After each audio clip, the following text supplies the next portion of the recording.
आज हम श्रीमद् भागवत के इस श्लोक पर चर्चा करेंगे। आज एकादशी का दिन भी है और एकादशी के दिन महत्वपूर्ण है हरि नाम संकीर्तन और भगवान की कथा का श्रवण और अध्ययन। एकादशी व्रत को उपवास कहते हैं। उपवास का मतलब है उप यानी नज़दीक और वास यानी रहना। तो उपवास यानी भगवान के नज़दीक रहना। आज के दिन भगवान के नज़दीक रहना चाहिए। भगवान के नज़दीक रहने का क्या मतलब है? या तो फ़ोटो के पास बैठे रहो या फ़ोटो को अपनी जेब में रख लो, मतलब भगवान के पास है।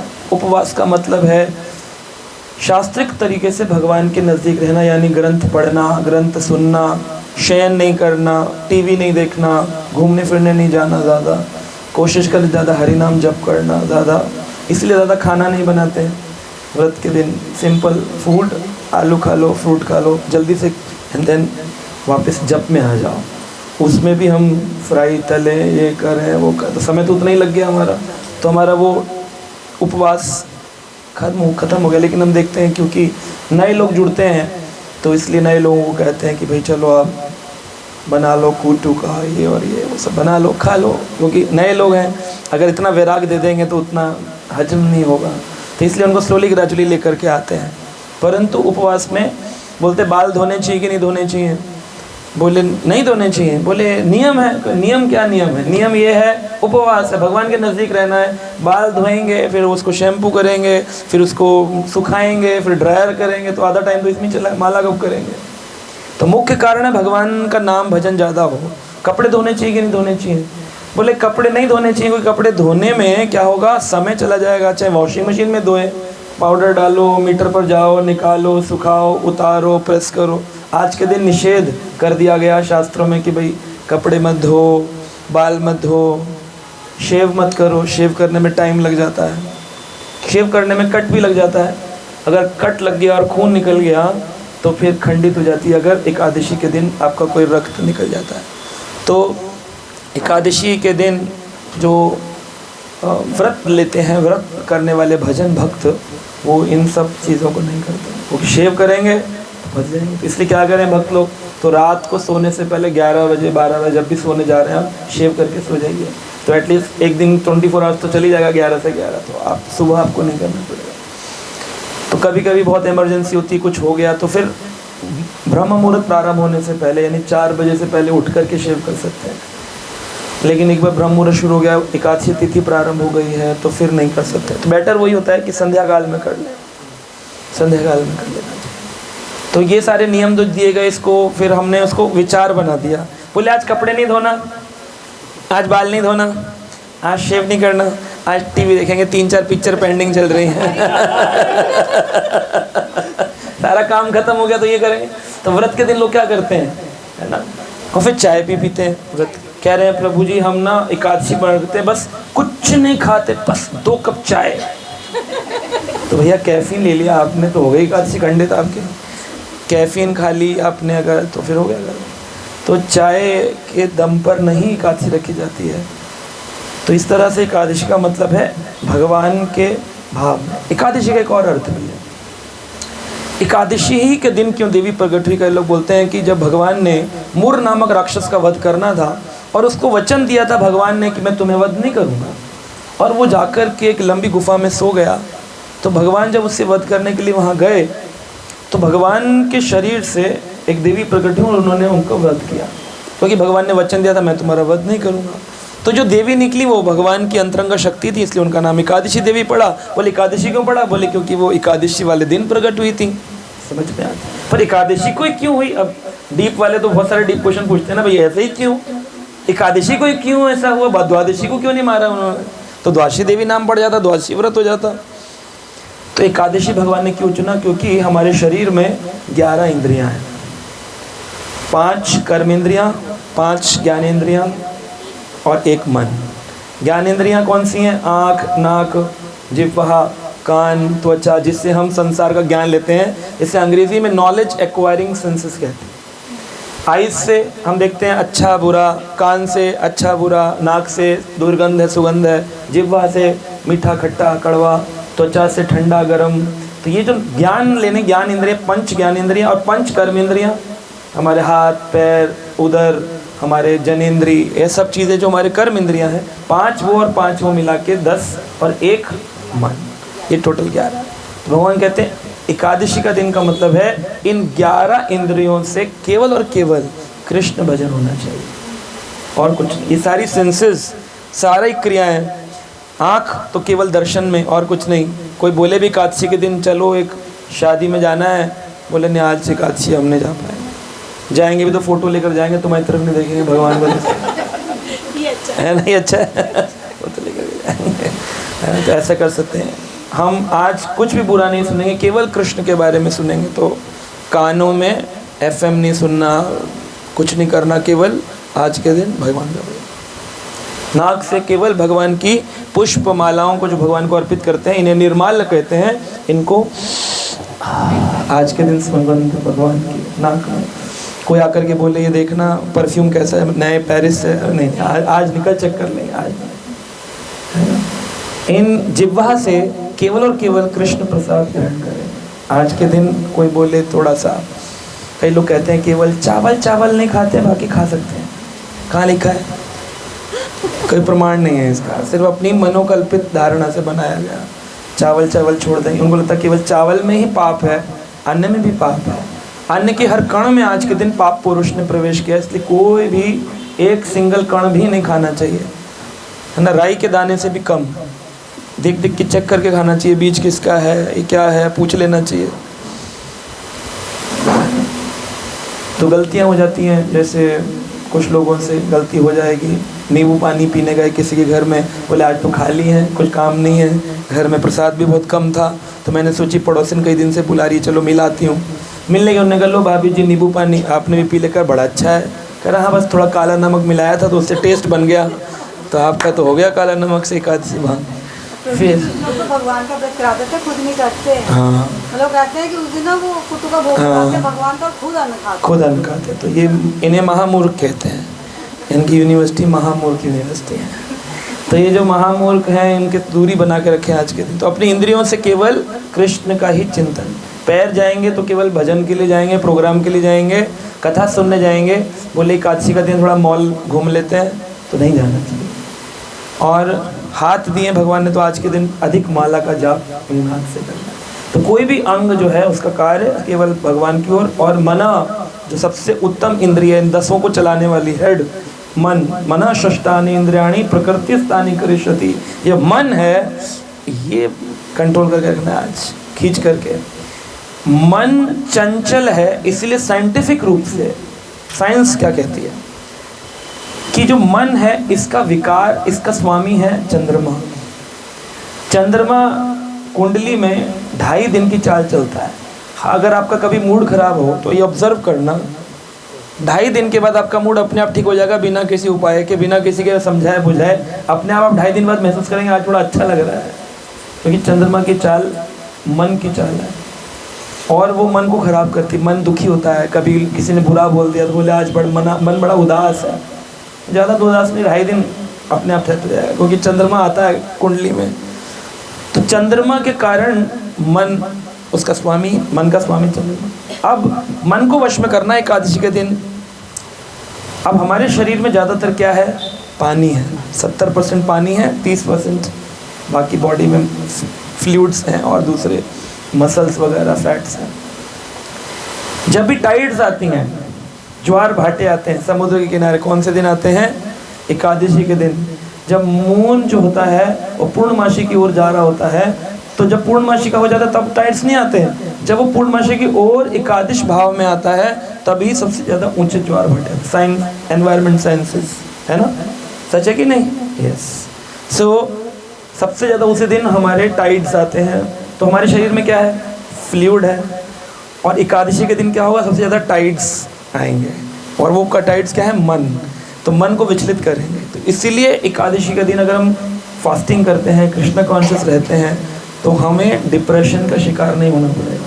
तो जो लोग एकादशी नहीं रखते हैं उन लोगों को डिप्रेशन का शिकार भी होना पड़ता है, क्योंकि ये टाइड्स, ये फ्लूइड्स का प्रॉब्लम, इट्स अ साइंस। अच्छा, अभी एक नॉर्मल प्रोसीजर साइंस कहती है हर 15 दिन में एक बार फ्रूट्स पर और फ्लूइड्स पर रहना चाहिए। इंटरमिटेंट डाइटिंग बोलते हैं। महीने के 15 दिन बाद एक दिन पूरे शरीर का जितना भी अंदर कचरा भरा हुआ है उसको बाहर निकालना है, फ्लश आउट करना है। उसके लिए क्या करो, फ्रूट्स पे और जूस पे रहो। इंटरमिटेंट डाइटिंग क्या है वो? एकादशी। महीने में कितनी आती हैं? 2। इंटरमिटेंट डाइटिंग कितनी है? 2। तो जिसे तुम इंटरमिटेंट डाइटिंग बोल रहे हो, हमारे शास्त्र में उसको एकादशी व्रत बोल रहे हो। तो आस्था भी है, साइंस भी है, प्रमाण भी है, फिर भी कोई ना करे तो फिर उससे तो हम क्या ही बोल सकते हैं उसके पीछे। तो आज के दिन शास्त्र पढ़ने चाहिए। तो शास्त्र में हम पढ़ रहे हैं श्रीमद् भागवतम में भक्त प्रहलाद ने भगवान से एक बात कही है, त्रतस्तो अस्मि अहम कृपणः वत्सला दुस्साग्रो संसार चक्र कदनातग्रस्तां प्रणीतः स्वकर्म भी उशतम बद्धः स्वकर्म भी उशतम ते अंगी मूलम प्रति अपवर्ण शरणम हृदय से कदानु। मिला आपको? पढ़िए फिर क्या कर रहे हैं, पढ़िए सब लोग। तो अस्म्यहं कृपणवत्सला दुस्साहोग्र संसारचक्र कदनादकृतां प्रणीतः बद्धः स्वकर्म विरुषत्तं ते अंगाग्रिमूलम् अपवर्गशरणं हृदयेषु कदानु। हाँ, त्रस्तो अस्मि अहं कृपणवत्सलः दुसोग्रः संसार चक्र कदनाग्रसतां प्रणीतः बद्धः स्वकर्म भी उशतं ते अंगीर्मूलम् प्रीतो अपवर्ण शरणं ह्रियसे कदानु।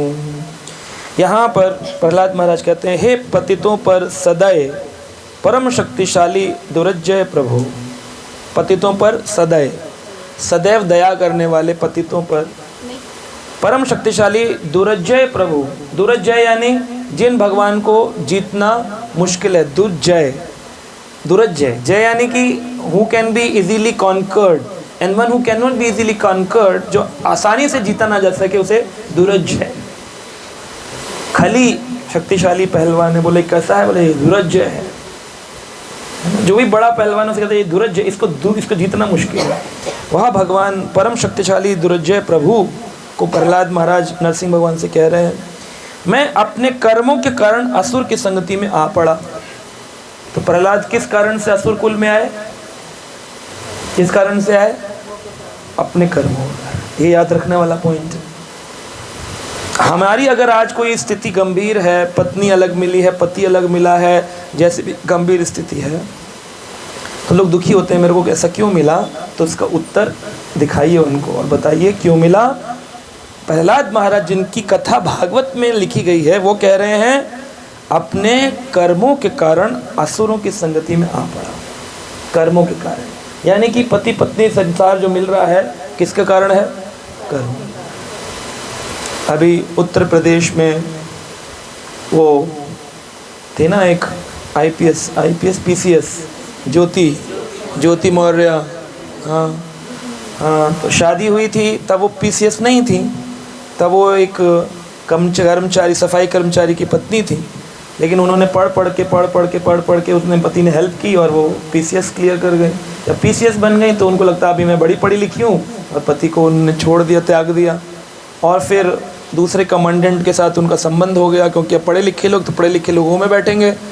तो ये कर्म भूल जाते हैं कि अपने कर्मों के कारण हम यहाँ पहुँचे हैं या सक्सेस मिली है, तो ये भगवान ने हमारे किसी कर्म का फल दिया है। और जो भगवान सहस्त्र हाथ से दे सकता है वो सहस्त्र हाथ से ले भी सकता है। तो उनके पति ने उठा करके शिकायत लगा दी कमिश्नर में, और कमिश्नर ने आकर के उनके ऊपर एक बैठा दिया ब्यूरो, चेकिंग ब्यूरो से पता चला कि वो गलत कर रही हैं, चीट कर रही हैं। तो फिर उनका केस पब्लिक तो हो ही चुका है, तो उनकी पीसीएस की पोजीशन से उनको बर्खास्त कर दिया गया, तो निकाल दिया उनको। तो कर्मचारी की पत्नी फिर वापस घूम करके कर्मचारी बन गई दोबारा से। अब उनको ये तो नहीं बोलेंगे पीसीएस है, पीसीएस क्या बोलेंगे उनको? अच्छा, सफाई कर्मचारी की पत्नी हो, जिस चीज़ से बचने के लिए उन्होंने किया उसी में आकर के पड़ गए। तो व्यक्ति सोचता है मैं सिद्धो अहम बलवान सुखी ईश्वर हम परम भोगी, मैं भोगी हूँ, मैं ईश्वर हूँ, मेरे कंट्रोल में सब कुछ है, मैं ये बदल दूंगा, ये बदल दूंगा, अरे पैसा है ना ये कर दूंगा। कुछ नहीं कर सकते, कुछ भी नहीं कर सकते हो। मोहम्मद अली जो सबसे बड़ा शक्तिशाली 1960 ओलंपिक चैंपियन में 1960 में सबसे बड़ा चैंपियन था मोहम्मद अली। तो जो किसी के आगे नहीं टिकता था मोहम्मद अली, वो ऐसे करता था, एक पंच में दूसरे व्यक्ति को गिरा देता था, इतना शक्तिशाली था। 1996 में जब ओलंपिक की दौड़ में क्या होता है, मशाल होती है, आपने देखा होगा टीवी में, और मशाल दौड़ करके दूसरे को पकड़ाते हैं, दूसरे और एंड में, सबसे अंत में बड़े स्पोर्ट्स के जो लोग हैं उनको बुलाया जाता है, खिलाड़ियों को, और वो खिलाड़ी आकर ओलंपिक की अग्नि को जलाते हैं और ओलंपिक की अग्नि तेज़ जलती है। तो अंत में मोहम्मद अली को खड़ा किया था, जिसके एक घूंसे में दुनिया लेट जाती थी 1960 में, और वो चिल्ला चिल्ला के कहता था no one can fight with me. और 36 साल बाद उस व्यक्ति को पार्किंसन डिसीज हो गया, पूरा शरीर पैरालाइज्ड हो गया। वो आदमी मशाल पकड़कर ऐसे ऐसे ऐसे ऐसे काँप रहा है, ऐसे मशाल काँप रही है। और जिन लोगों का विजन लगा था, 1 बिलियन लोग, 1 बिलियन लोग टीवी पर देख रहे थे कि कैशियस क्ले मोहम्मद अली मशाल जलाएंगे, और जो जिन्होंने इवेंट ऑर्गेनाइज किया था उनके टेंशन थी कि अगर इनके हाथ से मशाल गिर गई तो ये सारा ओलंपिक का स्टार्टिंग ही गलत हो जाएगी। तो सब प्रार्थना कर रहे थे, अपने अपने भगवान, अपने अपनी तरीके से ईश्वर को पुकार रहे थे। बस कैशियस क्ले ने 5 मिनट लगाए, जो 1 मिनट में किसी को गिराता था, 5 मिनट लगाए, पूरा शरीर कांपते कांपते कांपते कांपते उन्होंने जब लगाया तो लोग वेरी नाइस, हरि बोल जाए, क्योंकि कर दिया उसने काम। लेकिन कैसे किया? 5 मिनट, 1 बिलियन लोग देख रहे हैं, फिर भी देख करके पश्चन अपी न पश्यति, देख कर भी नहीं समझते कि तुम्हारे बस का कुछ नहीं है। ये माला करने का घमंड होता है किसी को, मैं माला अच्छी करता हूँ, बोले ये भी भगवान करवाते हैं। बोले हम भक्त बन गए प्रभु जी, हम नहीं बन गए, उसकी इच्छा थी तो हम बन गए। तो अगर कोई व्यक्ति बोले मैं अपने प्रयासों से, पहले हम वहाँ जाते थे, पहले हम वहाँ जाते थे, अब हम यहाँ आने लग गए प्रभु जी, हमने एफर्ट नहीं किए, और एफर्ट का रिजल्ट भी मांगती है दुनिया। एक्चुअली सब कुछ जो हो रहा है ना, वो कृष्ण की कृपा हेतु ही होता है, हमारे एफर्ट्स का काम नहीं चलता। हम एफर्ट्स करके भगवान को प्रसन्न तो ज़रूर कर सकते हैं, लेकिन हम भक्त बन जाएंगे ज़रूरी नहीं। तो यहाँ पर प्रहलाद महाराज ने ये बात स्थापित करी। आगे बोलते हैं, मैं इस भौतिक संसार में अपनी जीवन दशा से अत्यधिक भयभीत हूँ। कौन हूँ? अब ये शब्द बड़े खतरनाक हैं। प्रहलाद महाराज क्या कह रहे हैं? मैं भयभीत हूँ। वो प्रहलाद महाराज जब नरसिंह भगवान विकराल रूप लेकर आए थे, आकाश में उनके बाल उड़ रहे थे नरसिंह भगवान के, शिवजी ब्रह्मा जी भी डर रहे थे, तब प्रहलाद दौड़कर चले गए और जाकर गोदी में बैठ गए। और यहाँ क्या कह रहे हैं? इस भौतिक संसार में अपनी जीवन दशा से भयभीत हूँ। ये समझ नहीं आया कि वो प्रहलाद जो इतने विशाल नरसिंह से न डरे, वो अपनी स्थिति से कैसे भयभीत है। क्या मतलब है ये? इसका मतलब है प्रहलाद महाराज कह रहे हैं कि इस भव सागर को कैसे पार किया जाए, उसको पार करने को लेकर मैं भयभीत हूँ। भगवान से मैं भयभीत नहीं था कि भगवान का रूप इतना खतरनाक था। मैं भयभीत नहीं हूँ इस संसार के असुर से मैं भयभीत नहीं हूँ। सांपों के पिंजड़े में डाला तब भयभीत नहीं था, हाथी से कुचलवाया तब भयभीत नहीं था, पानी में फेंकवाया तब भयभीत नहीं था, होलिका लेकर बैठ गई अग्नि में तब भयभीत नहीं था। भयभीत कब हूँ? जब दिखता है ये भवसागर पार करना है, भगवान के धाम जाना है। तो प्रहलाद महाराज नरसिंह भगवान की गोदी में चढ़कर बैठ गए थे। तो लोगों ने पूछा, प्रहलाद तुमको डर नहीं लगता? कह रहे शेर से सारे वन पशु डरते हैं, लेकिन क्या शेर के बच्चे डरते हैं? हम तो शेर के बच्चे हैं, यानी हम विष्णु के बच्चे हैं, भगवान के भक्त हैं, हम क्यों डरेंगे? चढ़कर बैठ गए और भगवान ने बड़ी वात्सलता से अपनी जिह्वा से प्रहलाद को चाटा, जैसे गौ माता अपने बच्चे को वात्सल को चाटती है, चाटा होगा। तो सिंह का दूध या सिंघनी का दूध अगर पीना हो आसान है, शेर का दूध, कोरोना में ऊँट का दूध तो पिया है लोगों ने, और बकरी का भी पीते हैं लोग जब जॉन्डिस होता है, डेंगू होता है, गाय का भी पी लेते हैं मिलता है तो, ज़्यादातर तो भैंस का पीते हैं। तो ये दूध तो मिल जाते हैं, लेकिन क्या सिंघनी का दूध मिल सकता है? किसी को कहा जाए कि आप मेरी सेवा में माता जी कल मुझे सिंघनी का दूध दीजिए। माता जी कहेंगे मार दो हमको, ऐसी सेवा मत दो। सिंघनी का दूध। तो नरसिंह भगवान सिंह है, उनकी गोदी में बैठना उतना ही खतरनाक टास्क है। और वो प्रहलाद कह रहे हैं मैं अपनी स्थिति से भयभीत हूँ, यानी कि उस टास्क जैसे आपने कहा असंभव असंभव, उससे भी ज़्यादा असंभव कार्य है इस गृहस्थी को छोड़ना। जैसे आप अपने पकड़ के बैठे हैं मेरा परिवार, कह रहे इस परिवार को छोड़ना ना ये ज़्यादा टफ है, ये ज़्यादा मुश्किल है। भगवान ने गोपियों को रिजेक्ट कर दिया, पहले बांसुरी बुला के खुद ही बुलाया, और जब गोपियाँ आ गई तो कहते तुम्हारा परिवार नहीं, रात को आ गए किसी और से मिलने के लिए, घर परिवार नहीं है तुम्हारा, कल ही पड़ा, तुम्हारा घर परिवार नहीं है। गोपियाँ कह रही है अरे हम तो आपके लिए आए। कृष्ण कह रहे जाओ शिशु ना, अपने शिशुओं को देखो, अपने पतियों को देखो, अपने ससुरों को देखो, अपने जाकर अपने परिवार को देखो, तुम यहाँ कर चलिए मेरे पास। तो क्यों कह रहे हैं भगवान ऐसा? भगवान देखना चाह रहे थे इनका अटैचमेंट कितना है। भगवान टेस्ट ले रहे हैं कितना अटैचमेंट है, यू टर्न मारती हैं या रुक जाती हैं। बोले हमारे प्राण जाएंगे पर कृष्ण आपको नहीं छोड़ेंगे। दैट इज डिटर्मिनेशन, ये दृढ़ता चाहिए। परिवार बुरा ना मान जाए इसलिए कृष्ण छूट जाए तो बोले चलेगा, ओ ना ना, ये भक्ति नहीं है। गोपियों ने कहा कृष्ण आप रह जाए, परिवार छूट जाए चलेगा। विभीषण से भगवान ने, राम ने पूछा रावण को मारने का तरीका क्या है, पूछा था विभीषण। विभीषण ने क्या बताया? पेट के अमृत कुंड है, नाभि में मारिए तो मर जाए। क्या राम को नहीं पता? जिन राम को पता है कि रावण का वध कैसे करना है, जिन राम की केवल भ्रकुटी हिलाने मात्र से गड़बड़ हो सकती है, सारा असुर कुल नाश हो सकता है, जिन राम के चित्रकूट से एक तिनका फेंक देने से इंद्रपुत्र जयंत को सारे लोकों में भ्रमण करना पड़ा, वो राम को क्या ये पूछना पड़ेगा रावण कैसे मरे? तो क्यों विभीषण से पूछ रहे हैं? क्योंकि विभीषण ने शरणागति करी है, प्रभु आपकी शरण में आया हूँ, हम भी शरणागत हैं प्रभु, हम भी शरणागत हैं प्रभु, हम आपके शरणागत हैं। विभीषण ने वचन दिया है। भगवान कहते अच्छा शरणागत हो, ये रावण कैसे मरेगा? तो अगर विभीषण बताता है इसका मतलब इसका भाई का मोह समाप्त हो चुका है। अगर यह रोक लेता है इसका मतलब इस शरणागति में उतनी प्रतिशत कमी है।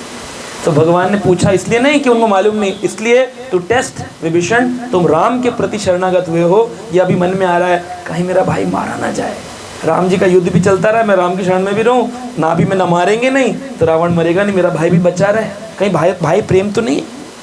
देखो ना, तुरंत बताया तो भगवान राम मुस्कुराए। भगवान राम ने मुस्कुरा करके कहा कि बिल्कुल सही तुमने बताया, मैं भी नाभि पर मारे सर 31 बाण मारे सर यानी तीर, 31 तीर मारे, 10 तीरों से 10 ग्रीवा, 10 आनंद, रावण के 10 सर उड़ा दिए, और 20 तीरों से 20 हाथ उसके काटे, और 31वां बाण उसकी नाभि में मार के मारे सर 31। तुलसीदास जी ने कहा 31 बाणों से उसका वध किया।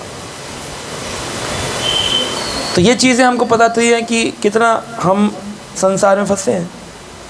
तो यहाँ पर प्रहलाद महाराज कहते हैं वह क्षण कब आएगा, वह क्षण कब आएगा जब आप मुझे उन चरण कमलों की शरण में बुला लेंगे। वह क्षण, ये बहुत इंपॉर्टेंट है, सरलता से मत सुनिएगा, ध्यान से सुनिएगा। वह क्षण कब आएगा जब आप मुझे उन चरण कमलों की शरण में बुला, क्या मतलब है इसका?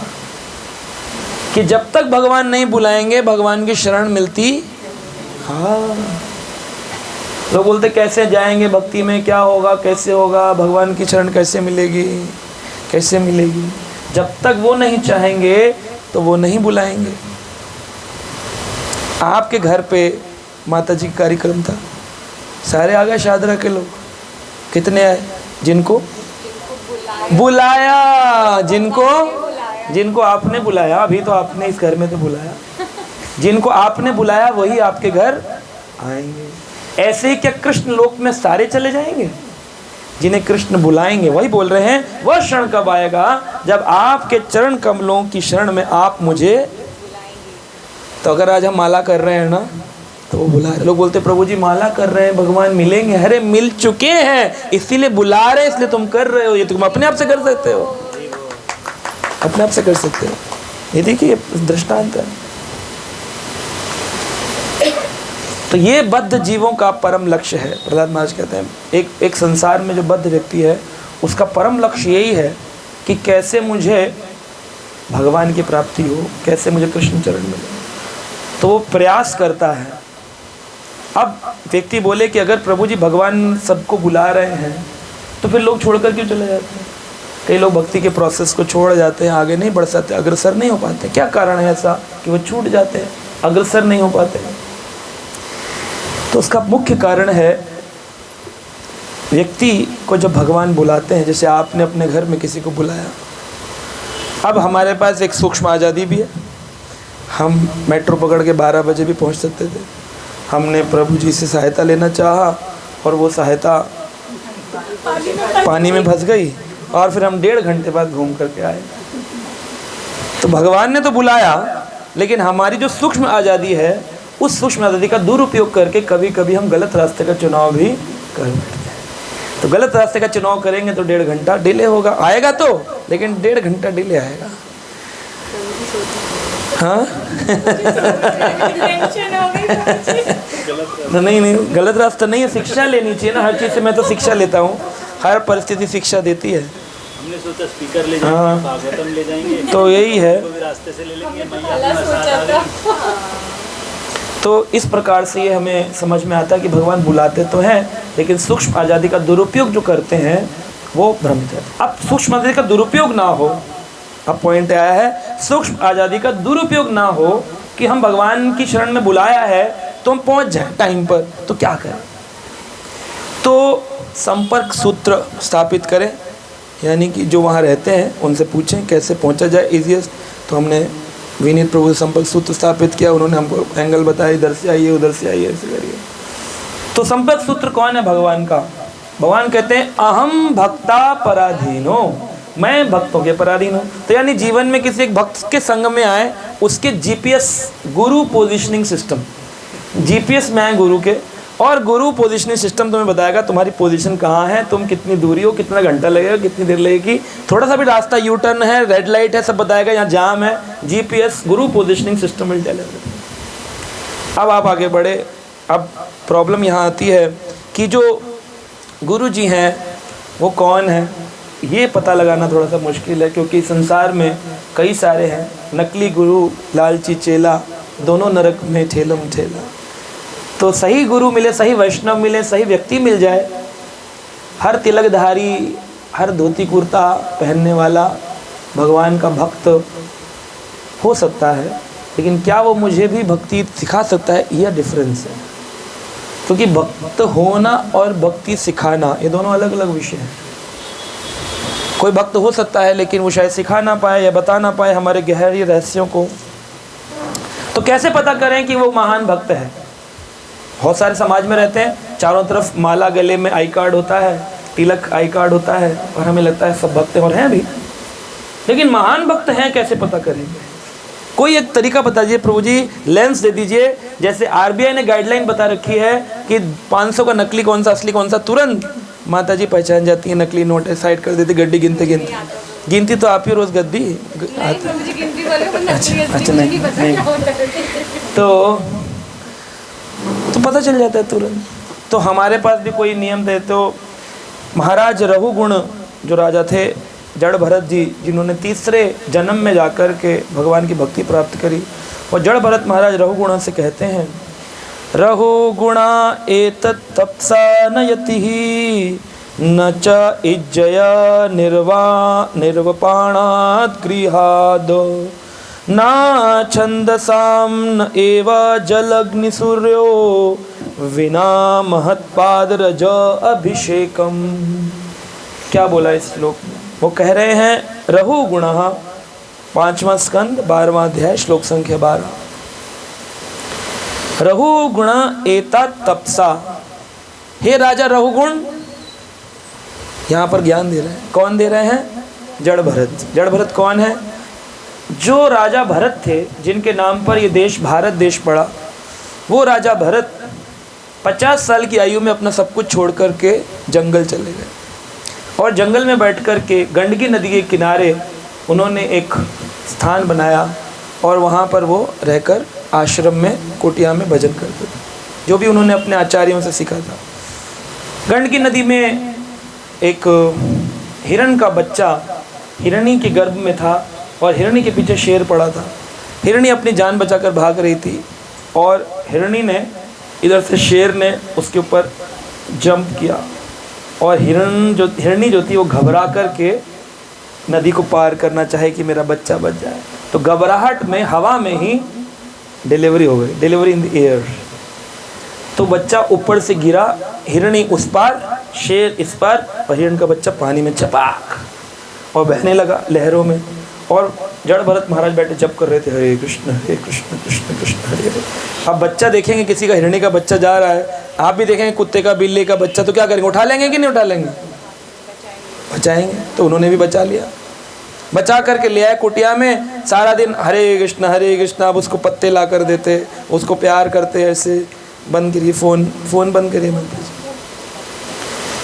बच्चा आता बैठ जाता, उसको सुलाते खिलाते पिलाते और बार बार उनके मन में एक ही हमेशा मन में चलता रहता, हरे कृष्णा तो कर रहे हैं, एक आंख से देखते रहते थे कहाँ चला गया हिरण, कहाँ। वो उनको आकर के पीठ रगड़ रहा है, मुंह से चाट रहा है, बड़े प्रसन्न होते थे कि मेरा कोई है जो मेरा भी इंतजार करता है।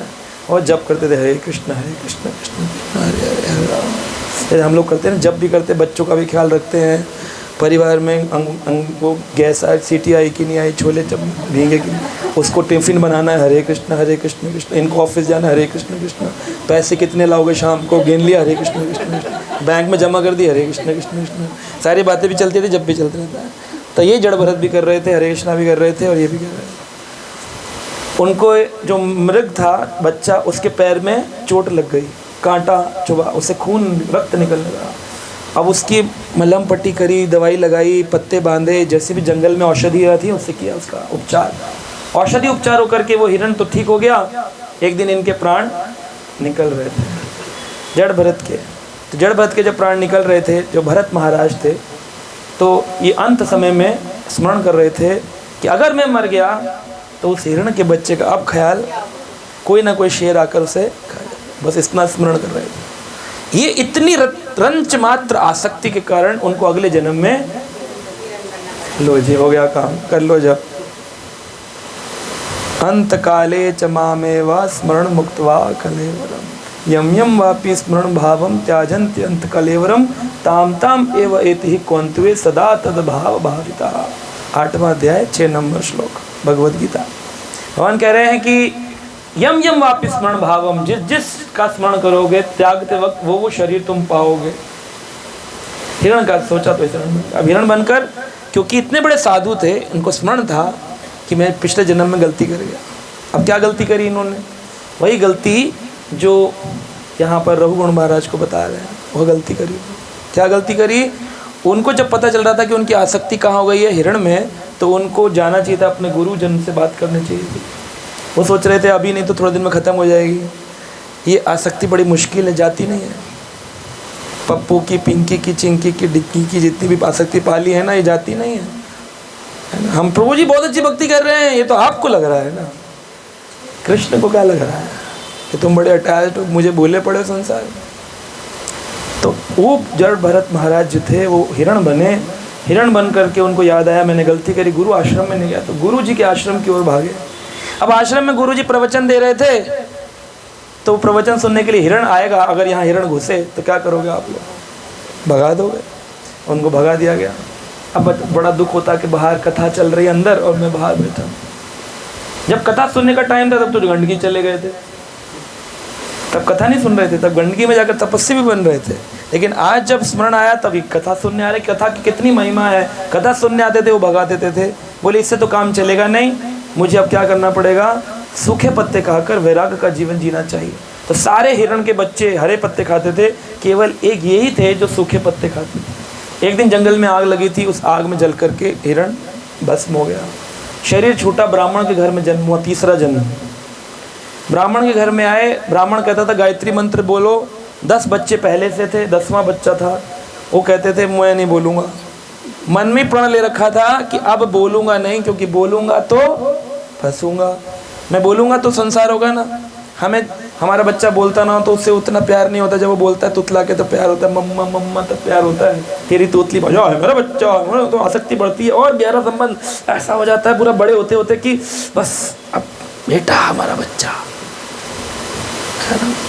जितना जितना ज़्यादा लल्ला पप्पा होता है ना, उतना ज़्यादा वो गहरा होता चला जाता है, स्ट्रॉन्ग बिल्ट एकदम निकलता नहीं है। तो ऐसी स्थिति उत्पन्न हो गई। अब वो बोले बोलूँगा नहीं, इस बार पूरी लाइफ नहीं बोले।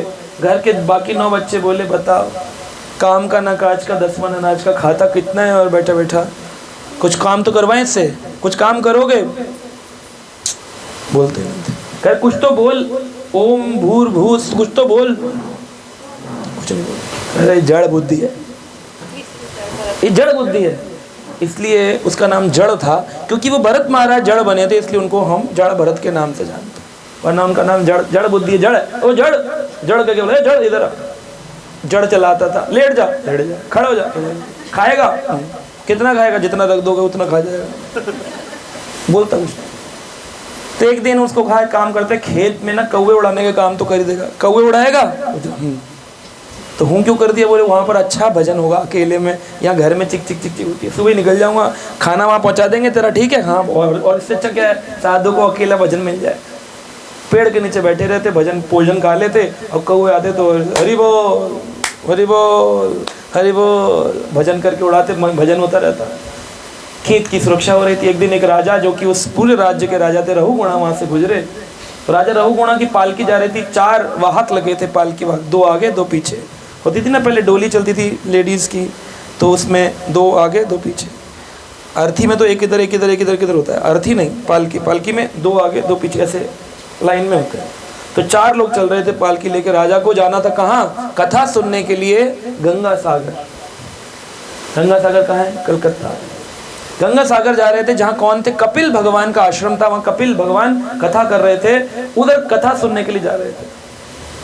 अब जा रहे थे यानी कि कथा सुनने में इंटरेस्ट तो था, यानी ये आत्मचिंतन में लगा हुआ राजा था।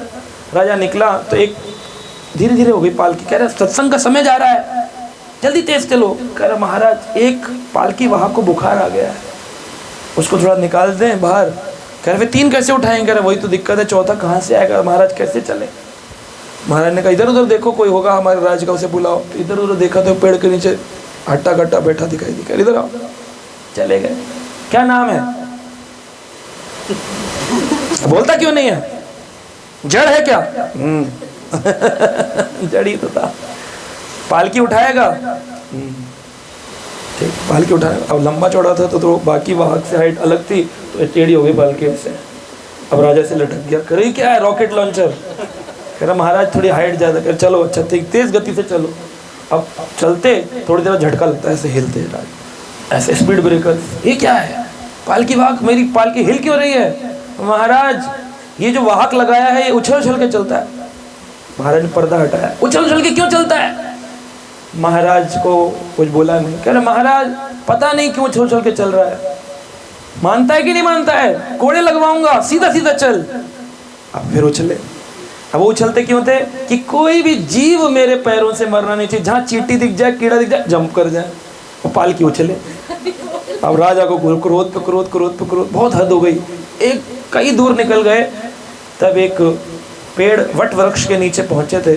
सारे वाहक बोले महाराज थोड़ा सुस्ता लें, पालकी बहुत भारी हो गई है, उसके उछलने से तो और हमारी रगड़ लग लग के हालत खराब है। महाराज बोले रखो, मैं भी इससे बात करता हूँ, तेरे को समझ नहीं आता, गूंगा बह रहा है। तो कहते हैं भागवत में, जब नीचे उतर कर रहुगुण राजा शोर मचा रहा था और उनको कई बुरा भला बोल रहा था, तो उन्होंने पहली बार जड़ भरत ने उपदेश, क्या उपदेश किया?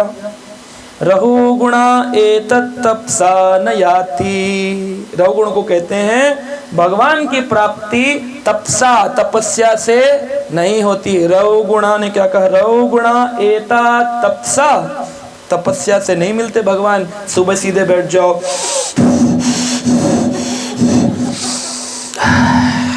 1.5 घंटा लगा के आए, बोले आप भगवान मिलेंगे, तपसा से नहीं मिलते। रहुगुणा एतत् तपसा न याति, नहीं मिलते भगवान। न च इज्जया, जिस पर अभी बात हो रही थी, मूर्ति पूजा। न च इज्जया, डीटी वर्शिप से नहीं मिलते। न च इज्जया, श्री विग्रह के पूजा से भगवान नहीं मिलते। न इज्जया, 5, 12, 12 पढ़िए। न इज्जया, पूजा से नहीं मिलेंगे, इसलिए मैंने बोला हरि नाम कर लो, डीटी वर्शिप छोड़ सकते हैं। लेकिन अगर करने को मिले तो डीटी वर्शिप इज नाइस, गृहस्थ को करना चाहिए ताकि उनका शुद्धिकरण जल्दी हो। लेकिन अगर दोनों में से एक हो तो फिर हमें हरि नाम को जल्द कर लेना चाहिए। प्रचार करें कि शिव विग्रह पूजा करें? बोले जी प्रचार कर लो, प्रचार कर लो। ये न इज्जया, रवोगुण को बोला मूर्ति पूजा से नहीं मिलेंगे। फिर कैसे मिलेंगे? निर्वापणात, यानी कि निर्वाण पड़ात, यानी कि अपने भौतिक कर्तव्यों को पूरा करने से। लोग कहते हैं ना, हम किसी का बुरा तो करते नहीं, हम किसी का बुरा तो करते नहीं। मान लो मंदिर नहीं जा रहे हैं, हम किसी का बुरा तो करते नहीं, तो हमारा बुरा क्यों करेगा भगवान? तुमको लगता है तुम बुरा नहीं कर रहे हो। हमने अपने बच्चों को अच्छी शिक्षा दी, पढ़ाया लिखाया, पति को खाना खिलाया, घर के सास ससुर की सेवा करी, तो हमने क्या गलत किया? हाँ गलत किया। यहाँ लिख रहे हैं निर्वापणात, भौतिक कर्तव्यों को पूरा करते करते सोचो भगवान मिलेंगे नहीं मिलेंगे। एक भी करना है लेकिन इसके साथ भगवान का भी कर्तव्य करना है, निर्वापणात। फिर क्या है? ग्रहात, एक आदर्श ग्रस्त जीवन बनकर जीवन जिएंगे तो शायद भगवान मिलेंगे। देखो धर्म पत्नी धर्मपति कितने एकदम परफेक्ट है, दोनों हस्बैंड वाइफ, हम बने तुम बने, एक दूसरे के लिए गाते हैं रोज, किसी को देखते नहीं, दोनों एक दूसरे में लगे रहते हैं, फिर भी नहीं मिलेंगे भगवान।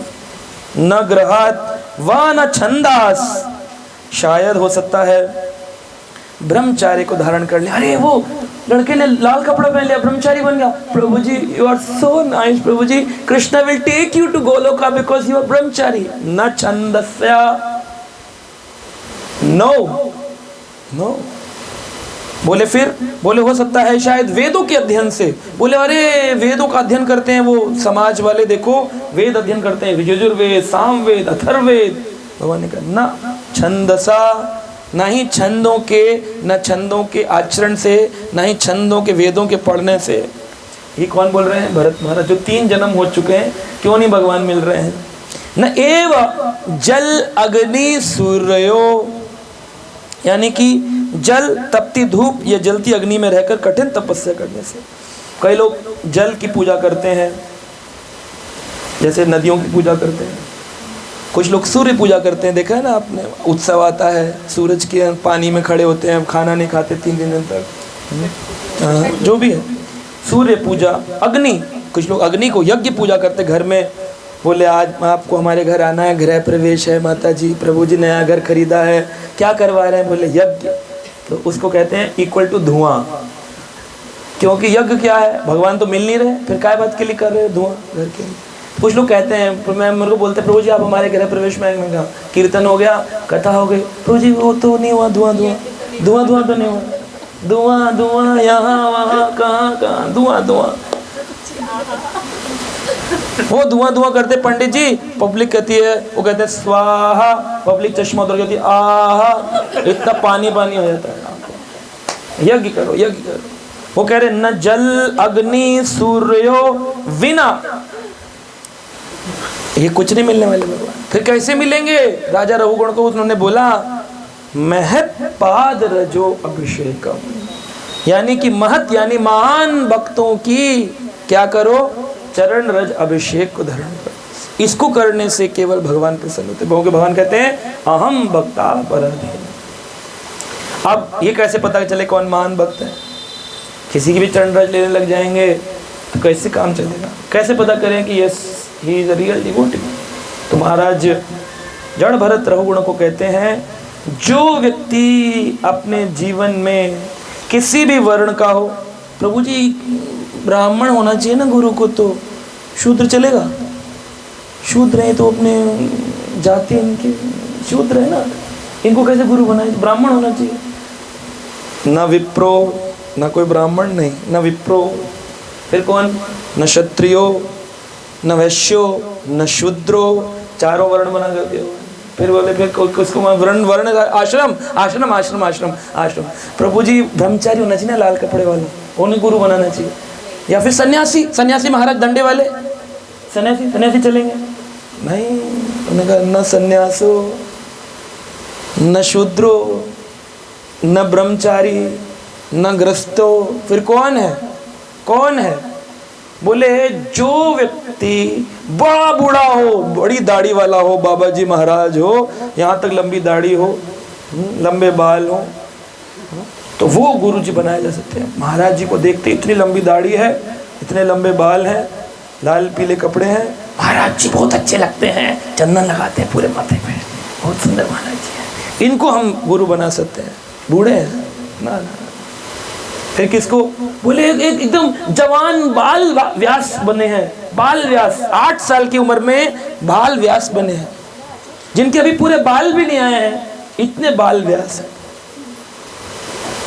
वो बाल व्यास है। तो किसको बनाए? किसको गुरु बनाना चाहिए? ये तो प्रश्न है। महत रजोभिषेकम तो समझ में आ गया कि प्रोसेस नहीं करना, ये प्रोसेस, ये सारे प्रोसेस करना है, ये नहीं है ये नहीं करना है, इज्जया तपस्या ये करना है, पर बिना महत रजोभिषेकम, इसके बिना नहीं करना, भक्त की गाइडेंस में करना है। ये सब सूर्य पूजा, अग्नि पूजा, जल पूजा, यज्ञ करने हैं, लेकिन किसके साथ? भक्त की गाइडेंस, महत रजोभिषेकम, पहले भक्त की शरण लेनी। तो भक्त कौन? बोले फिर वर्ण आश्रम बता दिए, कौन सा कौन सा कौन सा, फिर कौन है?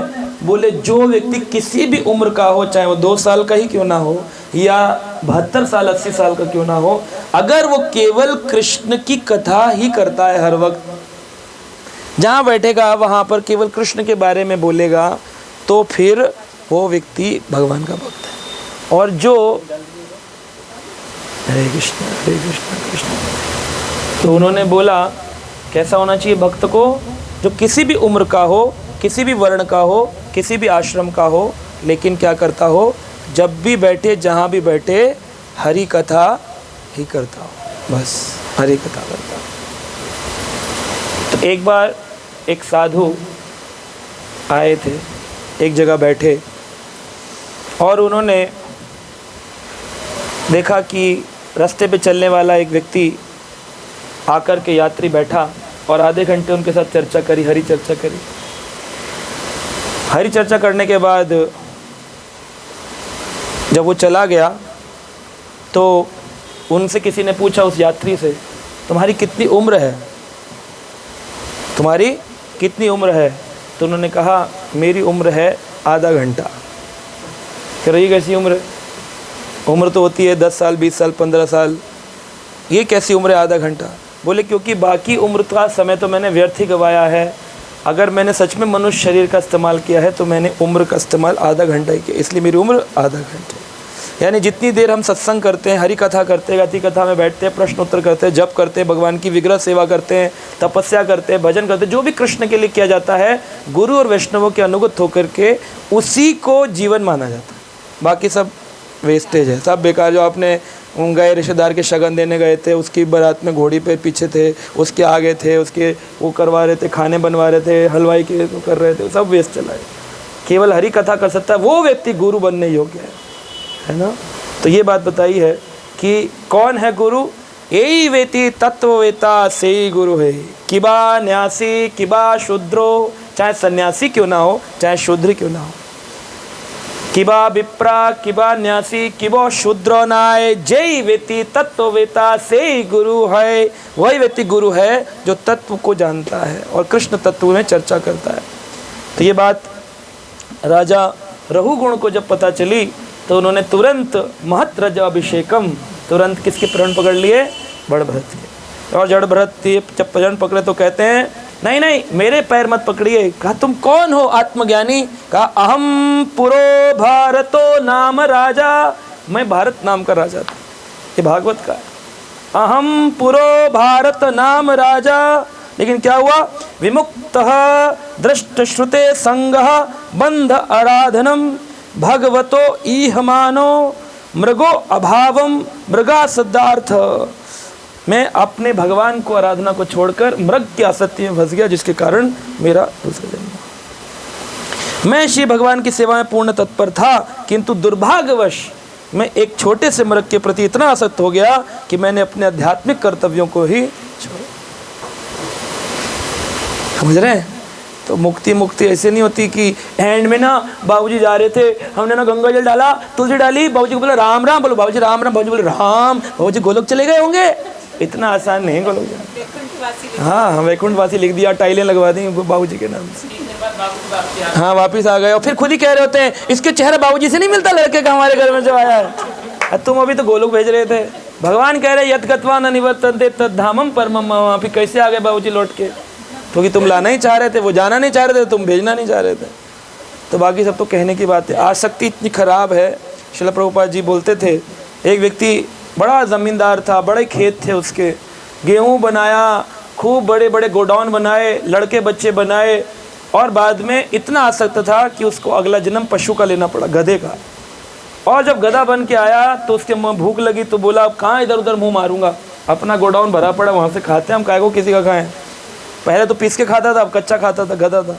तो आया, बोरी में मुंह डालकर खाने लगा। जैसे ही एक दांत मारा था, लड़के निकल आए लाठी लेकर, भाई लोगों से बोले देखिए बाबूजी गधा घुसाया है, मारो इसको। अब पिताजी कह रहे मत मारो, गधे के अंदर से बोल रहे मत मारो, मैं तुम्हारा बाप हूँ। कह रहे कहा है कि तुम मारा को। तब दुर्गति जब होती तब पता चलता है कि हमारी कहाँ आसक्ति हो गई। तब रघुगुण महाराज ने जब ये ज्ञान प्राप्त किया, बोले आप आत्मज्ञानी है, सब बताया, ये सब वृतांत उनको कहा। मैं कपिल आश्रम नहीं जाऊंगा क्योंकि मुझे अब आप गुरु रूप में मिलते हैं। कहा आपने मुझे ये तो बताया, समझ में आया कि आप मृग के कारण 3 जन्म बाद यह जड़ भरत बने। ये मेरा एक प्रश्न है कि वो जो मृग था वो भी तो आप में आसक्त था, क्योंकि वो आपके आजू बाजू घूमता, तो वो भी मरा होगा, वो कहाँ गया, उसका क्या हुआ, कुछ बता सकते हैं? तो हंसकर के जड़ भरत कहते हैं रघुगुणा महाराज तुम ही वो मृग हो। क्यों? मुझे मृग में आसक्ति थी और तुमको राजा में आसक्ति थी। मैं मृग बना और तुम राजा बने। पत्नी को पति से आसक्ति, पति को पत्नी से, तो पत्नी पति बन जाएगी अगले जन्म में, वो बजाय पति। जो एक दूसरे को दुखते वो फिर पूरा इक्वल चलता है फिर। हाँ बस एंड में बस इससे छुड़ा ले प्रभु, बस बांध दिया उसने दोबारा। इसलिए बिल्कुल भी नहीं चलता, एक जन्म में पूरा चल जाए बहुत है।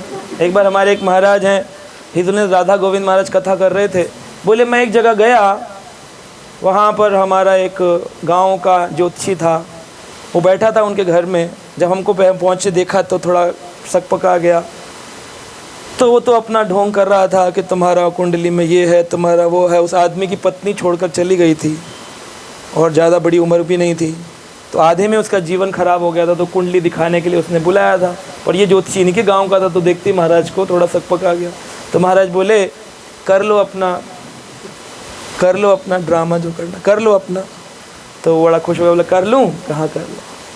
तो वो बड़े प्रेम से उनकी कुंडली देख के बता रहा था। महाराज कहते हैं, उसको बोलता है तुम 7 जन्मों के साथी थे। कह रहा है राम सच में? बड़ा खुश था। एक जन्म में तुम मैना तोता थे। कह रहा अच्छा, जंगल में होंगे, कहाँ उड़ते थे, एक दूसरे को चोंच से दाना खिलाते थे। बड़ा खुश था। बोले फिर दूसरे जन्म में तुम हाथी हथनी बने। हाँ, बड़ा खुश था। फिर एक में ऊँट उठनी बने। सारे पशु बना रहा था उनको, वो हंस रहा था, वो कह रहा था 7 जन्मों के साथ। तो महाराज बोले, उसने कहा 7वें जन्म में तुम दोनों पति पत्नी बनकर एक आए। तो बोले महाराज जब मुझसे देखा नहीं गया उसका ड्रामा, तो मैंने कहा उसको हंस करके, ज्योतिष महाराज कर हाँ जी स्वामी जी बोली। कहा 7 जन्म का कहाँ हुआ, 6.5 का हुआ ना। बोले कि बोले इसमें तो आधे में भाग गई ना।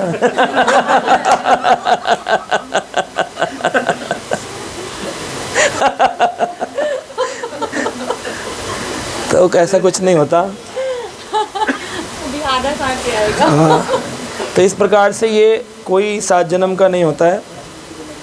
हाँ, अब जैसे ज्योति मौर्य ने जो किया अपने पति के साथ और उसके पति ने उसके साथ किया, उन्होंने जो एक दूसरे के साथ कर रहे हैं, अगले जन्म में फिर एक दूसरे के साथ आएंगे। फिर वो ये इस तरह से चलता है। और ज़रूर नहीं वही दोनों आएंगे, ये आजू बाजू में भी जाते हैं।